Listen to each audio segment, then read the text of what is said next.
الشيطان كاتك يتو أبين خريش عبدايتيت كومله إجل برامبرد أكا يكمشتك برامبرد أكا محاولة توشي كفرتك بجور إلى جور كان إتر آية لدائرة إسلام بتشوازك أي بدبات الدروة إتر هرية كمان بشوازه أفرمي عدد إنسان كان شن جورية في الله كان الشيطان جاء وندزور بشي هميانك هرية كمان بنوعك محاولة أكا مسألة كفر بيجري إتر كفري قولي مان هي فعلي مان هي كفري بتشوك مان هي جورة مان هي خفاء مان هي أشكرا مان هي مهم شيطان محاولة أكا توشي كفرتك أقل لو نجاتي وتوشي بدعتك أكر شيطان نيتواني لكفرته داخلك نيتواني لبدعته داخلك محاولة أكا لجناهي كبيرة بتجوزينه بجناهي كبيرة جناهي كبيرة زور هندي فرمي أنا حفتة هندي فرمي أنا جناهي كبيرة أصلك أوايا هر جناهك الحديث كان اللعنة برامبري بكرهته هر جناه عقوبي جوري لبرامبر دهن رابو هر جناه زور بجورة لفرمايش تكان باسكرا بو تبابي تشيو جناه كبيرة محاولة إكا الشيطان لجناه كبيرش أنواعها أكبر الكبائر من هي لو جورة لو بتشوكتر يعني لناو كبيرشة شندين جور من هي محاولة إكا جناه كبيرة بيبك يعني أما مثلا زور كاد الله الحمد لله جناه كبيرة بارزراوين هو تصور لك جناه كبيرة تنهابرتي للزنا والذكر دائما أمانية الذهن من أو غيبتيك إكين باسي مسلمان إكين ولا جناه كبيرة إيش لو جناهاني كزور جرمك يجوري بريتي لشي لغيبت بهتان كردن جاري خود بهتان ناكي بس قصي خلق أجاريته وتوجبيته بهتان شيء ما تدري بهتان شيء كان بزور إنسان أجي لزماني به أجر هاتو الشيطان نيتواني جناه كبيرة بيك إنجا جناه صغيرة بيك على كل ده كبيرة نكلو بارز لا أو جناه صغيرة شين خوالت خوش به دائرة كتير هيك جناه صغيرة جناه صغيرة زور خطر إياكم ومحقرات الذنوب بيغمر صلى الله عليه وسلم فرما زور آجتان لا جناه ورد الله كان بك إيو جوينا دنه جاري ويش لو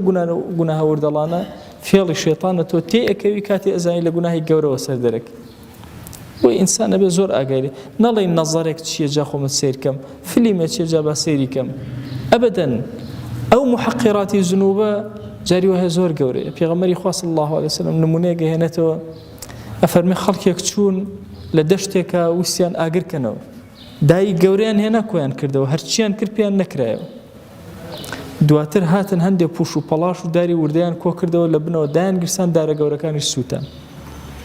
بۆ ئێوە نەزانی کە تۆ لە گوناهی گەورە نیت لەناو گوناها ورد ئەو گوناها وردەڵانە وات لێ ئەکات خاتە ناو گوناهی گەورەوە دارە گەورەکانە پێ ئەسووتێنێ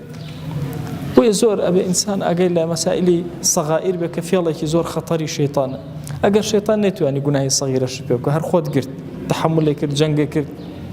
یە مباحاتە پێ ئەکا ئەوەن دەشتی حەڵاڵت پێ ئەکا حەڵاڵ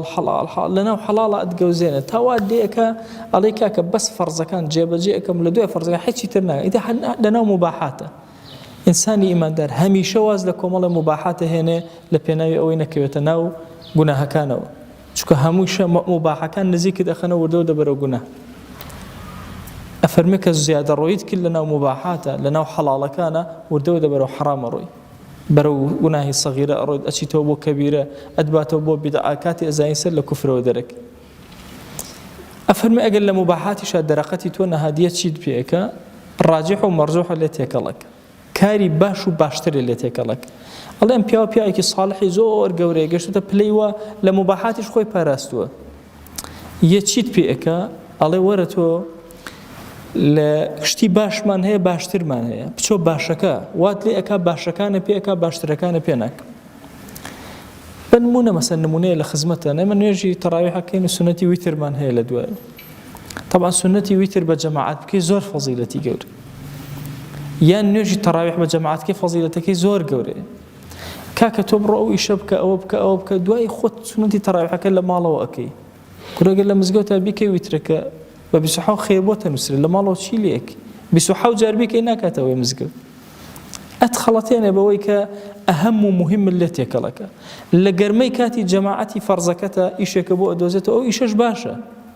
حاو كاري هجارك أشي بدميو بس فرزك اللي دس أدا جماعتك اللي دس أدا أهم ومهم اللي تيكلك ابن القيم فرمي قلما عارف عابدك جوره وبألماتنا كتب لجوره وجورتنا كتب